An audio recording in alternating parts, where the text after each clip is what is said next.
Now the New Orleans area Jewish community increases security at many of its buildings and events. Ton Trong spoke with one member who says that she's living in fear. On Monday, a Jefferson Parish deputy posted up outside the Jewish Community Center in Metairie. Sherry Tarr says the new security detail is in response to the terror attack in Australia that left 15 people dead. It's earth-shattering. It really is. You think things will be getting better, and then something like this happens. And this was hate.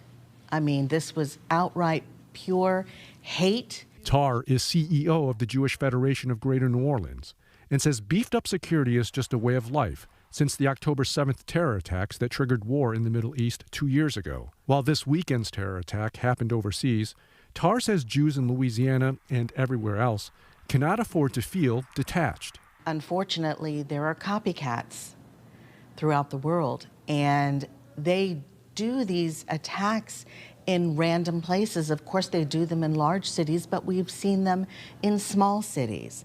And we need to protect our people here in New Orleans. On Monday night, the Jewish Community Center here in Uptown New Orleans will hold its Hanukkah celebration. And Tarr says there will be extra security on hand for it. And originally, they were going to have 3 security people, which you would think would be enough, but they're concerned and they've added a 4th. At another Hanukkah celebration Sunday, there was a visible police presence along the Riverwalk. On some level, to be Jewish is to live in fear. Lindsay Friedman is a regional director of the Anti-Defamation League, a nonprofit dedicated to fighting anti-Semitism. Since 1979, the ADL has tracked reports of Jewish hate and attacks on Jewish people in the U.S. According to its latest annual audit, the ADL found anti-Semitic incidents surged by 344% over the last 5 years. In 2024, ADL reported out over 9,300 incidents of anti-Semitism that occurred across the country. 65 of them were here in the state of Louisiana. Friedman says to meet the rising tide of Jewish hate, her community will keep celebrating its traditions and culture.